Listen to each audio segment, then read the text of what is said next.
আসসালামু আলাইকুম ওয়া রাহমাতুল্লাহ। আলহামদুলিল্লাহি ওয়া কাফা ওয়া সালামুন আলা ইবাদিল্লাযী ইসতাফা, আম্মা বা'দ। আলোচনা করতেছিলাম সূরা আদিয়াত। প্রথম সপ্তাহে আলোচনা করছি প্রথম 5 আয়াত, দ্বিতীয় সপ্তাহে আরো 3 আয়াত, আজকে 9, 10 এবং 11 শেষ 3 আয়াত আলোচনা করব ইনশাআল্লাহ। এই সূরাটা 3টা ভাগে ভাগ করা হয়েছে। প্রথম 5 আয়াতে আল্লাহ রাব্বুল আলামিন শপথ করছেন, দ্বিতীয় অংশে আল্লাহ তাআলা মানুষ যে আল্লাহ তাআলার প্রতি অকৃতজ্ঞ সেই কথাগুলো আল্লাহ তাআলা ওখানে বর্ণনা করছেন। আর আজ শেষের অংশে আল্লাহ তাআলা এখানে বলতেছেন যে মানুষ আল্লাহ তাআলার প্রতি অকৃতজ্ঞ। মানুষ এই দুনিয়া মানুষকে ত্যাগ করতে হবে, দুনিয়া থেকে চলে যেতে হবে। চলে যাওয়ার পরে পরকালে আখিরাতে তাকে সমস্ত কাজের হিসাব দিতে হবে। আদম সন্তান কি জানে না তাকে কবর থেকে উঠানো হবে? সে কথা কি সে ভুলে গেছে? আমরা সবাই আদম সন্তান না? আজকের এই 3টা আয়াত, এখানে মূল বিষয় হলো আমরা মৃত্যুবরণ করব, আবার আমাদেরকে এই কবর থেকে উঠানো হবে। কবর থেকে ওঠার পরে আমাদেরকে আল্লাহ তাআলার কাছে হিসাব দিতে হবে, জবাব দিতে হবে। সেই কথাগুলো আজকের 9, 10 এবং 11 নম্বর আয়াতে আল্লাহ তাআলা সুন্দরভাবে বর্ণনা করছেন। আল্লাহ বলছেন, আফালা ইয়ালামু ইযা বু'সিরা মা ফিল কুবুর। এরা কি এই কথা জানে না যে এই কবরের মধ্যে যা কিছু আছে তা সব সেদিন প্রকাশ করা হবে কবরের ভিতরে। তাই মানুষ থাকুক আর যে যেখানে থাকুক না কেন, সবাই এই কবরের ভিতরে যা আছে সব কিছু ওই কিয়ামতের দিন আল্লাহ তাআলা প্রকাশ করে দিবেন, বের করে দিবেন। আয়াতের অর্থ এরকম ভাবে হবে যে মানুষ কি জানে না, মানুষ কি তার স্বাভাবিক জ্ঞান দিয়ে এটাই বুঝতে পারে না যে এই মানুষ যেমন ঘুমায়, ঘুম থেকে আবার সে জাগ্রত হয়, তাই না? আমরা সবাই কিন্তু ঘুমাই। যখন আমরা ঘুমাই আমাদের রূহটা কিন্তু বিচারণ করে বিভিন্ন জায়গায়। আবার আপনি যখন সজাগ হন, রূহটা আপনার দেহের ভিতরে চলে আসে, আপনি সজাগ হয়ে যান। ঠিক তেমনি ভাবে মানুষের এই জ্ঞানটুক যদি ব্যবহার করে তাহলে বুঝতে পারবে যে মানুষ যেভাবে ঘুমায় আবার সেই ঘুম থেকে জেগে ওঠে, ঠিক তেমনি ভাবে আল্লাহ রাব্বুল আলামিন কিয়ামতের দিন এই মৃত মানুষকে আবার কি জিন্দা করবেন, আবার উঠাবেন। আফালা ইয়ালামু অর্থ হলো আফালা ইয়াতায়াক্কানু, মানুষ কি এই কথা বিশ্বাস করে না? সেটা কি? ইযা যখন বু'সিরা, বু'সিরা শব্দের অর্থ হলো কি? ইন্তিসারা, ছড়িয়ে পড়া। এই বু'সিরা শব্দটি আল্লামা জামাখশারি একটা শব্দের 2টা অর্থ বলছেন। একটা শব্দ বু'সিরা শব্দটার 2টা অর্থ বলছে। সেটা কি? একটা হলো আল বা'সা, পুনরুত্থান, নতুন করে আবার জন্ম নেওয়া। ইন্তেসারা, এটা জন্ম নেওয়ার পরে ছড়িয়ে পড়া। যেমন এর অর্থটা এভাবে হবে, কবর থেকে জীবিত বাহির হয়ে আসা এবং বাহির হয়ে এসে দুনিয়ার বিভিন্ন জায়গায় ছড়িয়ে ছিটিয়ে যাওয়া।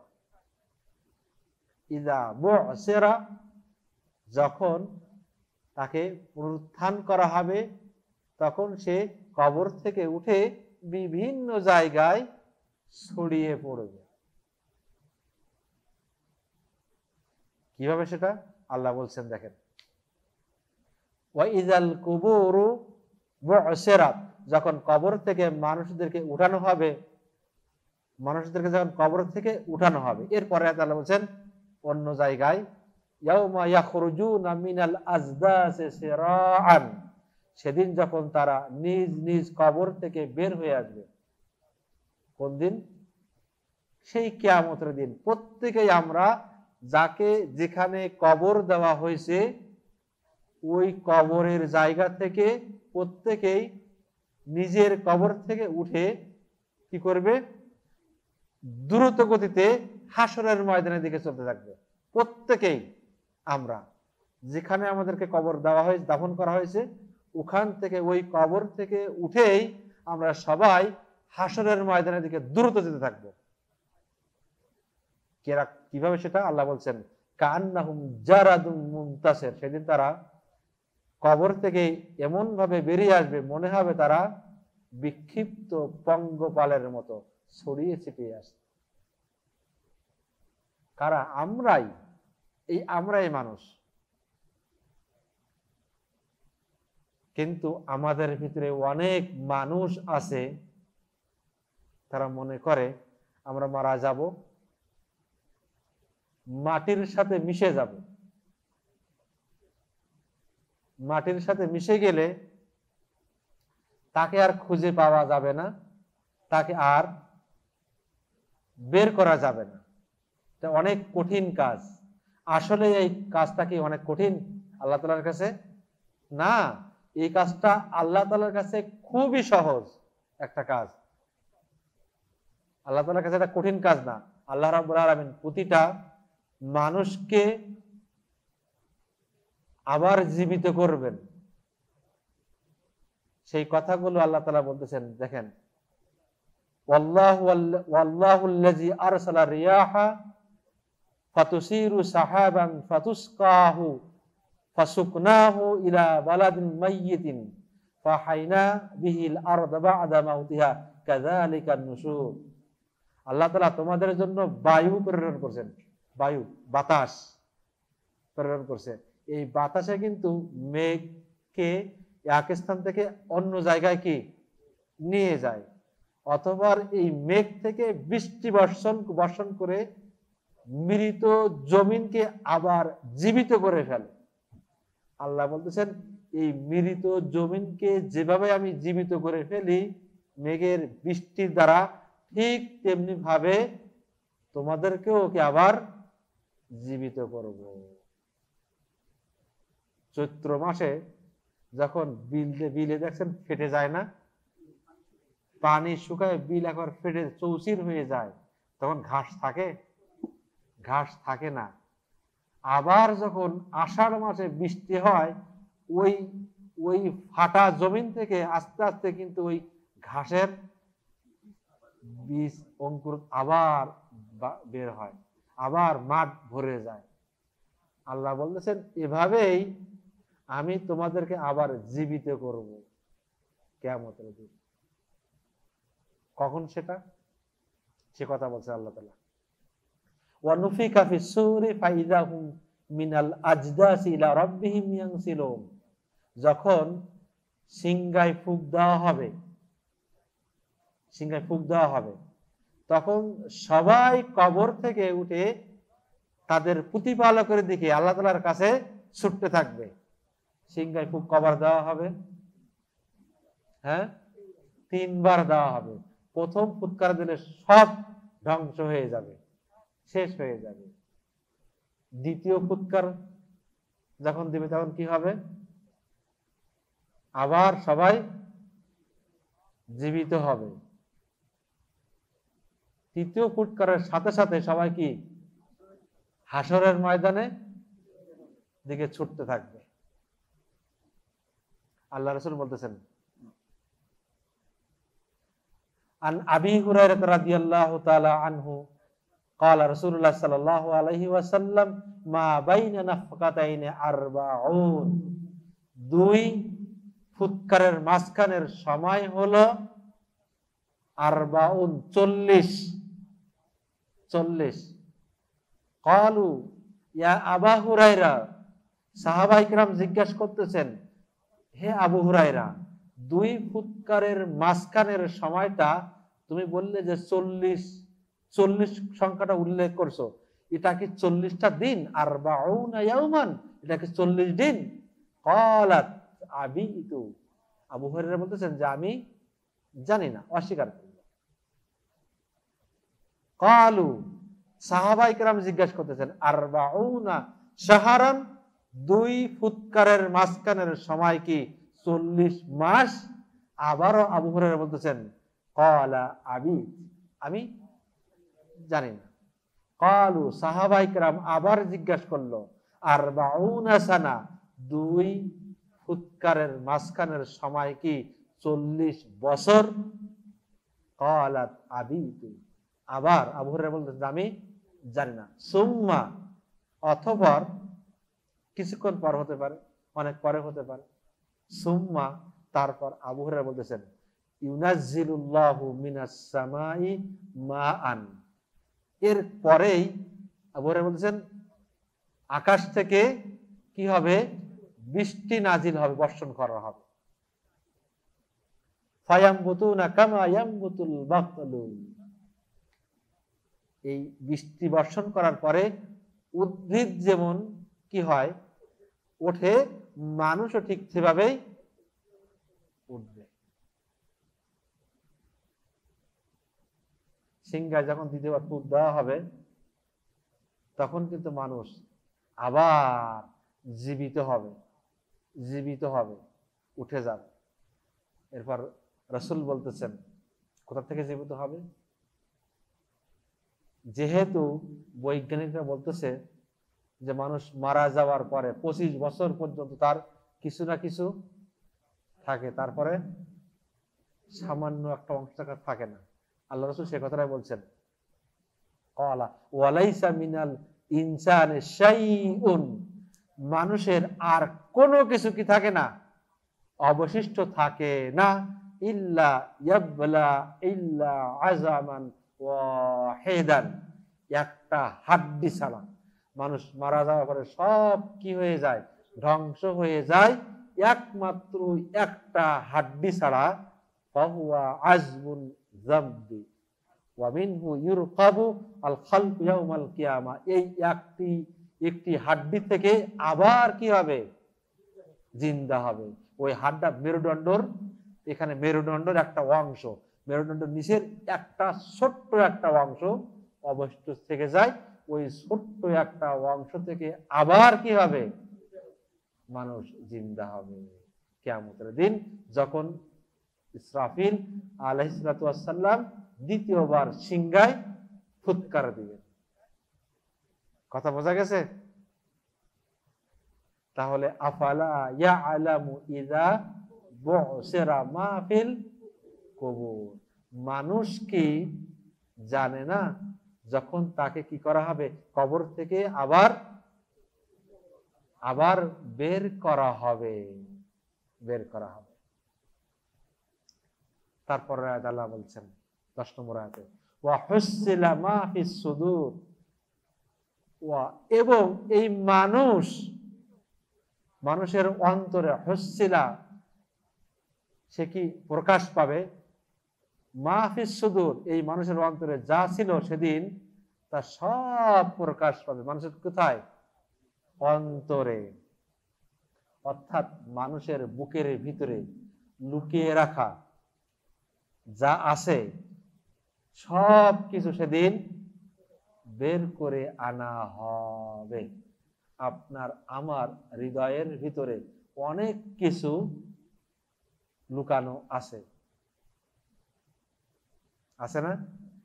অনেক জিনিস আছে আপনার লুকানো, শুধু আপনি জানেন আর আপনার রব জানে, দুনিয়ার কোনো মানুষ জানে না। আপনি প্রকাশ করেন নাই, সবকিছু বের করা হবে।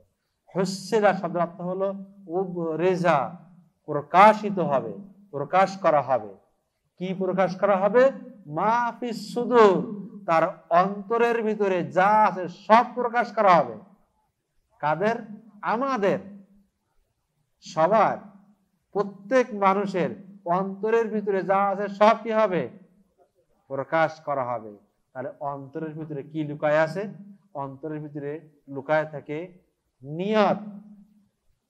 ভালো করে শুনেন, অন্তরের ভিতরে কি লুকায় থাকে? নিয়ত। অনুভূতি লুকায় থাকে না? ইচ্ছা, ভালোবাসা লুকায় থাকে না? অনেক মানুষের প্রতি অনেক মানুষের ভালোবাসা আছে, প্রকাশ করতে পারে না, লুকায়িত আছে। রিয়া, অহংকার কোথায় থাকে? এটা হিংসা কোথায় থাকে? স্নেহ কোথায় থাকে? অন্তরে থাকে। শত্রুতা কোথায় থাকে? পরিকল্পনা করেন না যে সারা রাত বসে বসে আজকে যে আগামীকাল কার বিরুদ্ধে কি করব? কোথায় থাকে? এটা আপনার অন্তর থেকে প্রকাশ করেন না। আপনি সকালবেলা উঠে সে জায়গায় যে সে কাজটা করেন। সততা কোথায় থাকে? অন্তরে থাকে। হাজারো অদৃশ্য বিষয় লুকানো আছে আপনার আমার অন্তরে, এগুলো প্রকাশ করা হয় না। সেগুলোর মধ্যে অনেক বিষয় আছে, এই যে যেগুলো লুকায়িত আছে আপনার অন্তরে, এই লুকায়িত অনেক জিনিস আছে যেগুলো ইবাদতের সাথে সম্পৃক্ত, তাই না? নিয়াত করছেন আপনি মসজিদে 1000 টাকা দান করবেন, কাউকে বলেন নাই, এটা ইবাদত না? নিয়াত করছেন একটা গরিব মানুষকে সাহায্য করবেন, ইবাদত না? লুকায়িত না এগুলো অন্তরের ভিতরে? আবার অনেক বিষয় আছে যেগুলো গুনাহা, পাপ। সিনেমা দেখতে যাবেন, মনে মনে পরিকল্পনা করছেন,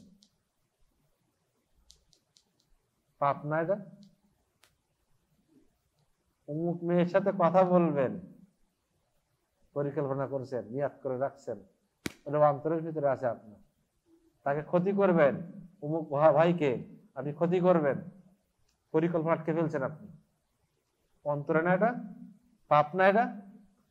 পাপ।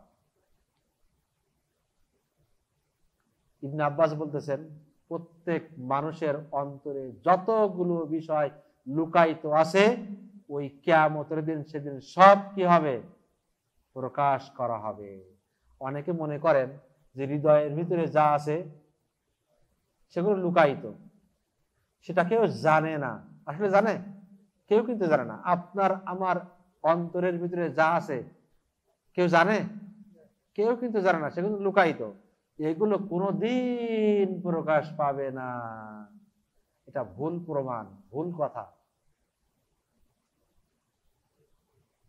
আল্লাহ রাব্বুল আলামিন তিনি মাটি থেকে শুধু মানুষের দেহকে সেদিন বের করবেন না। কোন দিন?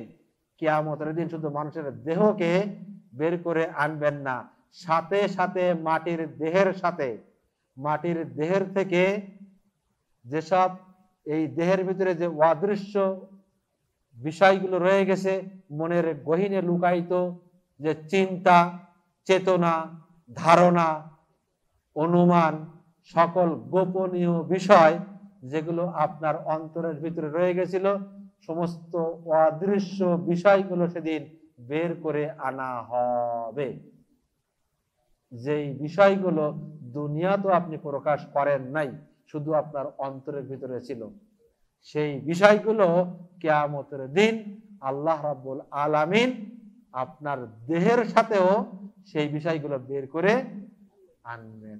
আপনি মনে করছেন এই বিষয়গুলো দুনিয়া থেকে প্রকাশ পায় নাই, আমার অন্তরে লুকায়িত ছিল, সেগুলো কেউ জানে না, দুনিয়ার মানুষও জানে না, আল্লাহ তাআলা বের করে আনবেন না। না, আল্লাহ তাআলা সেদিন বের করে নিয়ে আসবেন আপনার অন্তরের ভিতরে লুকায়িত সমস্ত বিষয়গুলো। সুতরাং আমি বলবো ভাই, যদি আপনার অন্তরের ভিতরে লুকায়িত থাকে কোনো খারাপ চিন্তা, চেতনা, ভাবনা, গুনাহের কাজ, আজ থেকে সেগুলো ডিলিট করে ফেলেন, মুছে দেন সেগুলো। ইমাম ফখরুদ্দিন রাজি বলতেছেন অন্তরের কর্মসমূহ, কাজসমূহ নির্দিষ্ট করার কাজ। সুদূর মানে কি? অন্তর, সিনা, অন্তর। অন্তরকে আল্লাহ তাআলা কেন নির্দিষ্ট করলেন এখানে? নির্দিষ্ট করার কারণ হলো দৈহিক কর্মসমূহ, মানুষের বাহ্যিক দৈহিক কর্মসমূহ হৃদয়ের কর্মের সাথে দিকে অনুগামী। আপনার দৈহিক কর্ম সেটাই হয় যেটা আপনার অন্তরে অনুভব হয়, অন্তর দিয়ে পরিকল্পনা করেন, সেটাই আপনার দৈহিক কর্ম দ্বারা বাস্তবায়ন হয়। বোঝা যায় নাই? আপনি অন্তর দিয়ে, অন্তরের ভিতরে আপনি করে সংকল্প করে করছেন যে আপনি একটা খারাপ কাজ করবেন, ওটা আপনার পা দিয়ে, পা আপনার দৈহিক জিনিস না, পা দিয়ে হেঁটে হেঁটে যাই সেটা বাস্তবায়ন করেন। তাহলে দৈহিক কাজগুলো বাস্তবায়ন হয় অন্তরের কাজের মাধ্যমে। সুতরাং দৈহিক কাজগুলো অনুগামী হলো অন্তরের কাজের সাথেই সংশ্লিষ্ট। বোঝা গেছে? এই জন্য আল্লাহ রাব্বুল আলামিন অত্র আয়াতে ওয়া হুসিলা মা ফিস সুদূর শুধুমাত্র নির্দিষ্ট করছে অন্তরের কাজ, কারণ অন্তরের সংকল্প পরিকল্পনা করলেই সেটা বাস্তবায়ন হয় আপনার আমালুল জাওয়ারিহ, আপনার দৈহিক কর্মের মাধ্যমে। আল্লাহ রাব্বুল আলামিন বলতেছেন, দেখেন আল্লাহ তাআলা অন্তরকে সকল পাপ কাজের উৎস হিসাবে বলছেন। অন্তরকে আল্লাহ বলছেন পাপ কাজের উৎস। আল্লাহ বলছেন সূরা আল বাকারা আল্লাহ বলছেন ওয়ালা তাকতুমুশ শাহাদা, তোমরা কি করো না, তোমরা সাক্ষ্যকে কি করো না, গোপন করো না। ওয়ালা তাকতুমু, তোমরা গোপন করো না।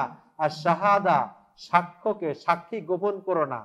ওয়ামা ইয়াকতুমহা, যে ব্যক্তি সাক্ষ্যকে গোপন করলো, ফা ইন্নাহু, সে কি করলো, আথিম কলবু, সে তার অন্তরে পাপ করে ফেলল। কথা বোঝা যায় নাই? আপনি সাক্ষ্য, এই সাক্ষ্য অনেকে দিতে চায় না। দেখছেন চোখের সামনে একটা অন্যায় হয়েছে, সাক্ষ্য দিতে চায় না। সাক্ষ্য না দিতে চাওয়া এবং সাক্ষ্যর সত্য ঘটনা প্রকাশ না করাটাই হলো এই সাক্ষ্য গোপন রাখা। তাহলে আপনার চোখের সামনে যদি কোনো ঘটনা ঘটে, সাক্ষ্য দিয়ে দেন। সত্য গোপন করবেন কেন?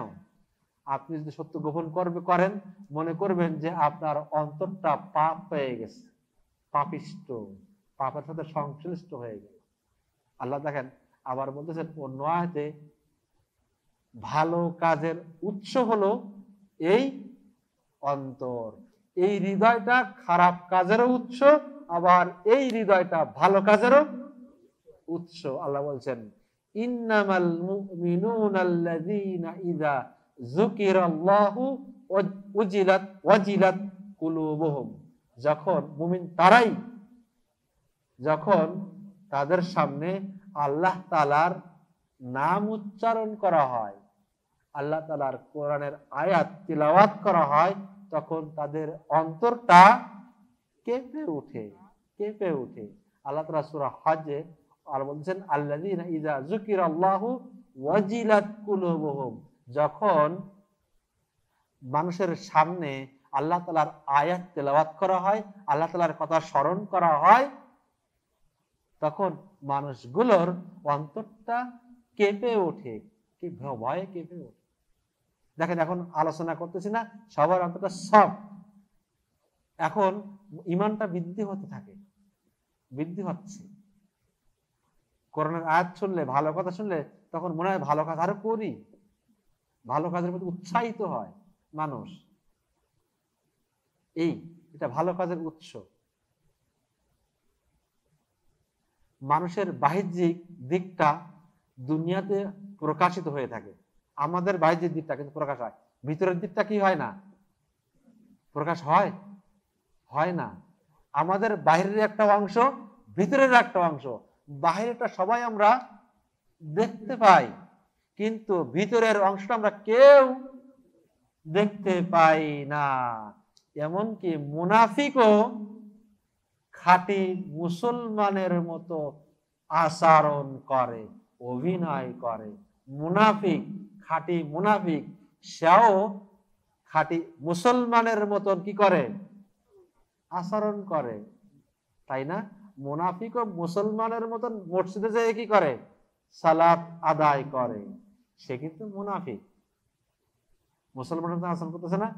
আপনি তার বাহ্যিক দিক দিয়ে কি বুঝতে পারছেন? পারেন নাই, কিন্তু তার অন্তরটা নেফাকি ভরা, নেফাক। কিন্তু আল্লাহ বলছেন আখিরাতে মানুষের মনের খবর সব প্রকাশ করা হবে। কে মুনাফিক ছিল, কি ইসলামের পক্ষে ছিল, প্রকাশ্য কাজ করছে বাহ্যিক দিক থেকে, কিন্তু তার অন্তরটা জড়িত ছিল ওই শ্রেণীর মানুষের সাথে।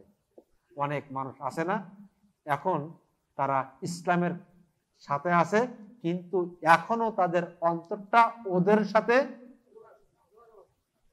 যদিও একটা কাজ এখানে পাই, সঙ্গে সঙ্গে খবর দিয়ে দেয়। এটা কিন্তু ঘটতে যাচ্ছে, আছে না এরকম? তার বাহ্যিক দিক দিয়ে আপনি বুঝতে পারবেন না, মনে হবে যে টাটকা মুসলমান, একেবারে ইসলামের জন্য সবকিছু করে ফেলতেছে, অথচ তার অন্তরটা এখনো লটকানো ওদের সাথে। আল্লাহ তাআলা সেদিন সব প্রকাশ করে দিবেন। আর এই অন্তরে যেগুলো লুকায়িত আছে ওইগুলো প্রকাশ করে দিবেন আল্লাহ তাআলা, সেই অনুযায়ী তার কর্মফল দেওয়া হবে। বুঝেন নাই? শুধুমাত্র দুনিয়াতে আপনার কর্মের ফল অনুযায়ী ওই দিন প্রতিদান দেওয়া হবে না, বরঞ্চ আপনার অন্তরের ভিতরে যেগুলো লুকায়িত আছে সেই লুকায়িত অদৃশ্য বিষয়ের উপরে ভিত্তি করেও আপনার আমল নামা সেদিন দেওয়া। এই জন্য অন্তরটা কি করতে হবে? পরিষ্কার করতে হবে। আল্লাহ রাসূল বলছেন না, আত-তাকওয়া হাহুনা ওয়া ইশিরু ইলা কলবিহি সালাসা।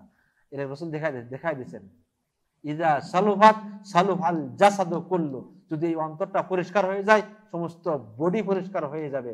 ওয়া ইজা ফাসাদাত ফাসাদাল জাসাদু কুল্লু, যদি এই অন্তরটা অপরিষ্কার হয়ে যায় সমস্ত বডি অপরিষ্কার হয়ে যাবে। সেটা কি? আলা ওয়াহি আল কলব, সেটাই হলো মানুষের অন্তর, কলব। আল্লাহ বলছেন ইয়াউমা তুবলাস সারাইর ফামা লাহু মিন কুওয়াতিন ওয়ালা নাসির, সেদিন তার যাবতীয় গোপন বিষয়সমূহ পরীক্ষা করা হবে। প্রত্যেকটা মানুষের যাবতীয় গোপন বিষয়গুলো, অন্তরের ভিতরে লুকায়িত সমস্ত বিষয়গুলো আল্লাহ রাব্বুল আলামিন সেদিন কি করবেন? পরীক্ষা করবেন। সেদিন তার থাকবে না কোনো শক্তি, থাকবে না কোনো সাহায্যকারী, কেউ সাহায্য করবে না সেদিন। তাহলে 9 নম্বর আয়াতে আল্লাহ তাআলা বলেছেন কবর থেকে আবার পুনরায় মানুষকে কি করা হবে? জিন্দা করা হবে। 10 নম্বর আয়াতে বলতেছেন মানুষের অন্তরের ভিতরে যেগুলো লুকায়িত আছে সেদিন সেই অন্তরের ভিতরে লুকায়িত জিনিস সব সেদিন কি করা হবে? প্রকাশ করা হবে। 11 নম্বর আয়াতে আল্লাহ বলছেন ইন্না রাব্বাহুম বিহিম ইয়াউমা ইযিন লাখাবীর, আল্লাহ তাআলা সেদিন তাদের প্রতিপালক, সেদিন তাদের কি হবে, সেদিন আমাদের সবার কি হবে সে বিষয় আল্লাহ রাব্বুল আলামিন সব কিছু জানেন, অবগত। আমাদের কি হবে আল্লাহ জানে না? আপনার আমার কারা জান্নাতে যাব, জাহান্নামে যাব, আমল নামা কি হবে না হবে, আমাদের অন্তরের ভিতরে লুকায়িত কি আছে কি না আছে সবকিছু আল্লাহ রাব্বুল আলামিন জানেন না? অবশ্যই জানেন। আল্লাহ সব বিষয় কি অবগত।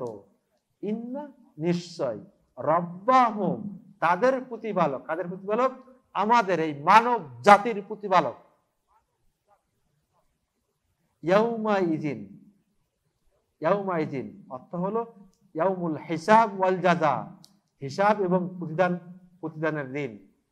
ইয়াউমা ইজিন বলে ওই দিনকে নির্দিষ্ট করার কারণ হলো সেদিন সকলকে বিচারের শেষে বদলা দেওয়া হবে। আল্লাহ রাব্বুল আলামিন কেন ইয়াউমা ইজিন বলে ওই দিনকে নির্দিষ্ট করছেন। নির্দিষ্ট করার কারণ হলো আল্লাহ রাব্বুল আলামিন ওই সেই কিয়ামতের দিন বিচার করবেন, ফয়সালা করবেন। বিচার করার পরে প্রত্যেকের বদলা দিবেন, প্রতিদান দিয়ে দিবেন। এই জন্য আল্লাহ রাব্বুল আলামিন ইয়াউমাইজিন বলে ওই দিনটা কি করছে, নির্দিষ্ট করে করছেন।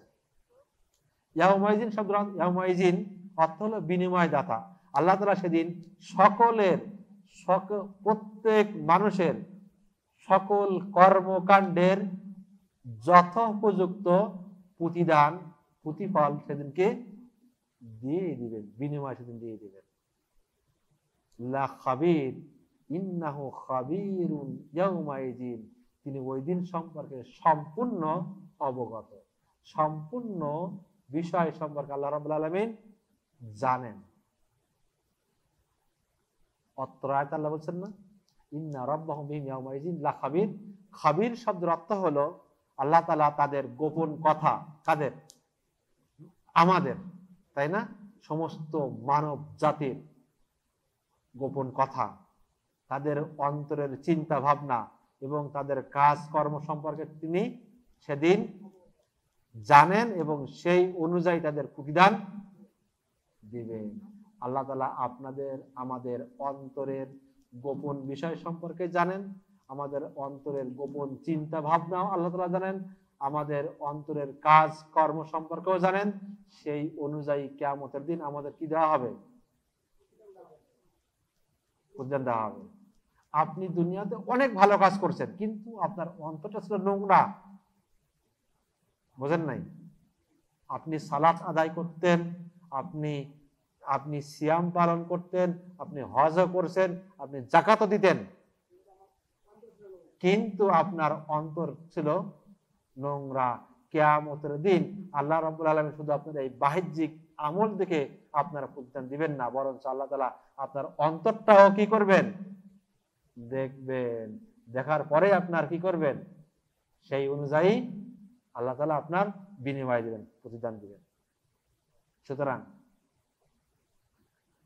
আপনাদের কাছে বলবো, ভাই আজ থেকে অন্তরটা পরিষ্কার করতে হবে ইনশাআল্লাহ। খাবির শব্দটা বলে আল্লাহ তাআলা বোঝাতে যাচ্ছেন যে আল্লাহ তাআলা বান্দার সমস্ত গোপন প্রকাশ্য বিষয়গুলো জানেন। সুতরাং তোমরাও সতর্ক হয়ে যাও। কি করে যাও, সতর্ক হয়ে যাও। আল্লাহ রাব্বুল আলামিন এই সূরার একটা মুখ্য বিষয় বলতেছেন কি, দ্বিতীয় অংশে যেটা বলা হলো, এই মানুষ সম্পদের লোভী, তাই না, মানুষ সম্পদের লোভী, সম্পদের মোহে দুনিয়াকে ভুলে যায়, দিনকে ভুলে যায়, সবকিছু ভুলে যাচ্ছে সম্পদের লোভে। এই দুনিয়াটা একটা লোভনীয় জায়গা, লোভের জায়গা। এই জন্য রাসূল সাল্লাল্লাহু আলাইহি ওয়াসাল্লাম বলেছেন, ইন্নী মিম্মা আখাফু আলাইকুম মিন বাদি মা ইফতাহু আলাইকুম মিন জাহরাতিদ দুনিয়া ওয়া জিনাতিহা। আমি আমার পরে তোমাদের ব্যাপারে সবচেয়ে বেশি ভয় যেটা করি সেটা হলো এই দুনিয়ার চাকচিক্য, দুনিয়ার সৌন্দর্য, দুনিয়ার ধন সম্পদ তোমাদের সামনে খুলে যাবে। অর্থাৎ এই দুনিয়ার চাকচিক্য তোমাদেরকে পেয়ে বসবে, তোমাদের উপরে বিজয় হয়ে যাবে। তোমরা এই দুনিয়ার সম্পদের লোভে, দুনিয়ার চাকচিক্যর লোভে, দুনিয়ার সৌন্দর্যের লোভে তোমরা দিনকে কি ভুলে যাবা, এটাই আমি আশঙ্কা করতেছি। কার কথা এটা? আল্লাহ রাসূলের কথা। আল্লাহ রাসূল অন্য হাদিসে বলতেছেন, ইন্নাদ দুনিয়া হুলুন খাদিরাতুন, দুনিয়াটা হলো চাকচিক্যময় মিষ্টি একটা ফলের ন্যায়, ফলের মতন আকর্ষণীয়। আল্লাহ তাআলা যেখানে তোমাদেরকে প্রতিনিধি হিসাবে নিযুক্ত করেছেন, আমাদেরকে এই দুনিয়াটা সুস্বাদু একটা সুন্দর চাকচিক্যময় মিষ্টি ফলের মতো এই ফলের বাগানে আমাদেরকে কি করছে, প্রতিনিধি হিসাবে পাঠাইছেন।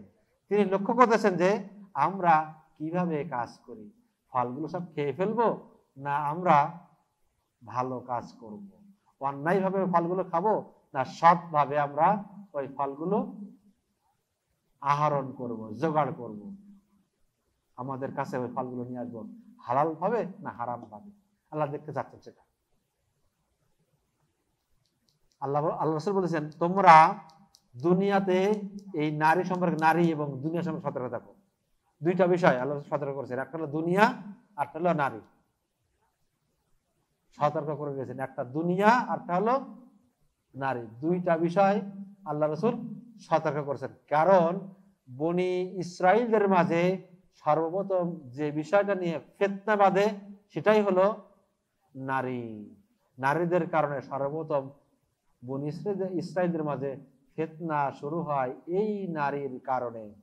তাই আল্লাহ রাসূল আমাদেরকে সতর্ক করতেছেন যে তোমরাও এই দুনিয়ার চাকচিক্য দেখে, দুনিয়ার এই সুন্দর মিঠা মিঠা মিষ্টি ফল দেখে দুনিয়াকে ভুলে যেও না, দিনকে তোমরা ভুলে যেও না, দিনের পথে অটল থেকো।